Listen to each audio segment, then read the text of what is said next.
I think it's not the precautions that people around unvaccinated people, it's the other way around.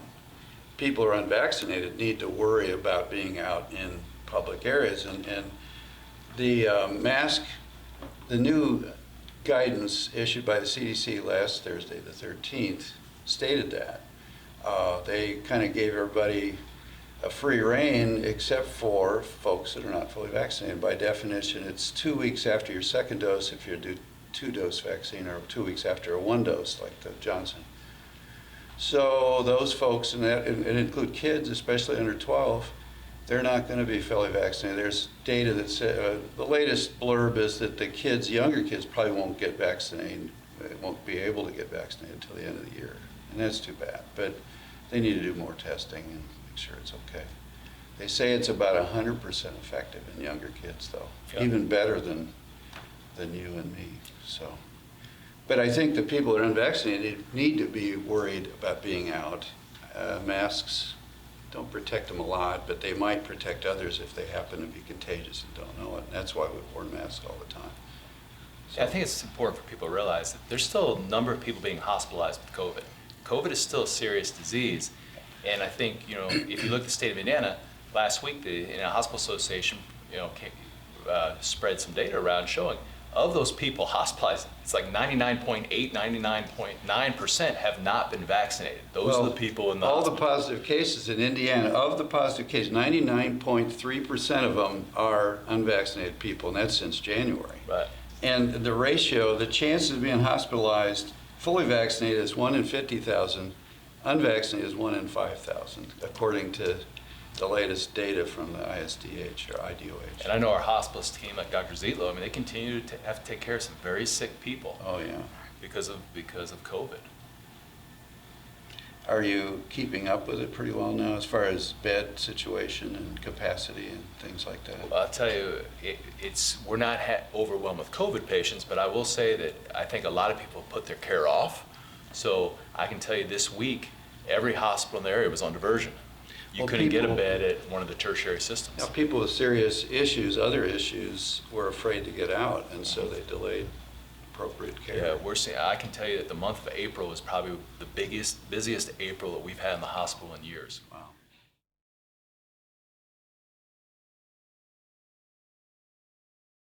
The risk is if they don't get vaccinated. The people need to get vaccinated. The more people we get vaccinated, the closer we can to reaching herd immunity, the more we can get back to truly a normal life. I feel great. I'm vaccinated.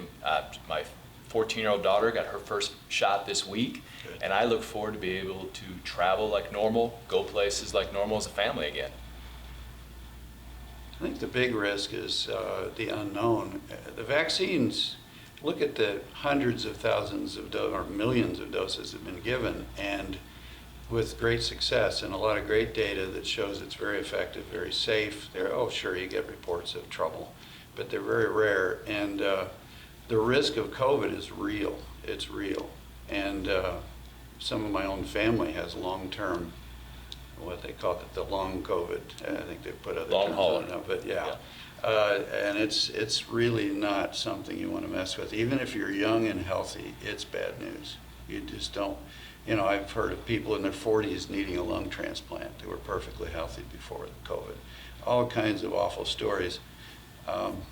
And most of the data that people cite that keeps them from getting a vaccine is not good information. It's misinformation and stuff that's spread by word of mouth that, not accurate.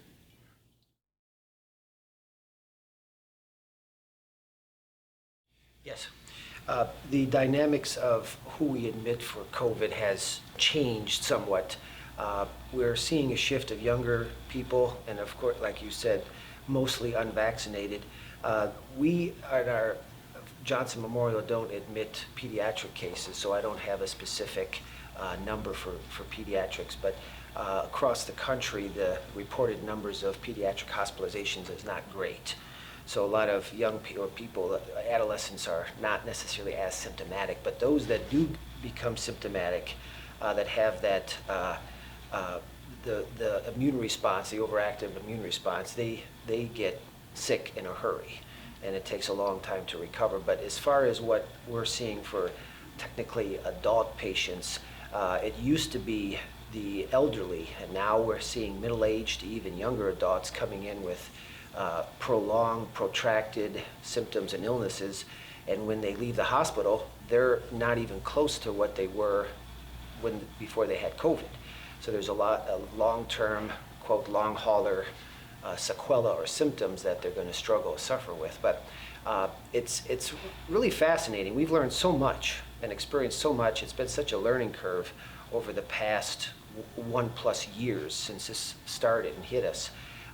The country and the world has progressed and learned how to do our best to manage. But for any young people or persons listening and they're hesitant to proceed with vaccination, just to be aware that if you get sick, there's a high likelihood that you will get very sick. And it could even, like you had mentioned, doctor, that it would impact your lifestyle for months to years. And we don't even have the data, obviously, to look at the sequela from that. But the people that are hospitalized, what used to occur, you could kind of predict based on their comorbidities who would be hit very hard in the beginning. And that was rather true and consistent. But lately, there's really not a consistent rhyme or reason pattern. So you have people who have this immune response reaction where they go into severe respiratory failure. It can occur a day before a planned potential discharge. So somebody who's on the launch pad to go home with their family and then get the vaccination in a few weeks because they forgot or didn't have a chance to do it prior, all of a sudden is back on oxygen and still is short of breath and can't breathe or move or do activities of daily living.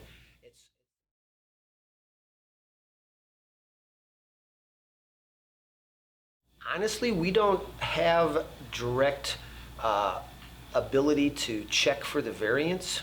Well, some people are. I think it's in Indiana for sure. And it's good news, bad news. The bad news is the variant's here and it's very contagious, even more so than the original one. The good news is the vaccine's still a good match for the new variants, for now. There's some concern that eventually it may not be. I hope not. All this work we've done so far trying to get people vaccinated. I tell people if they're thinking about, they're on the fence, I tell them they better hurry up and make a decision because the decision will be made for them. The virus will make their decision for them and they will get it. And so I'd rather take my chances with the shot.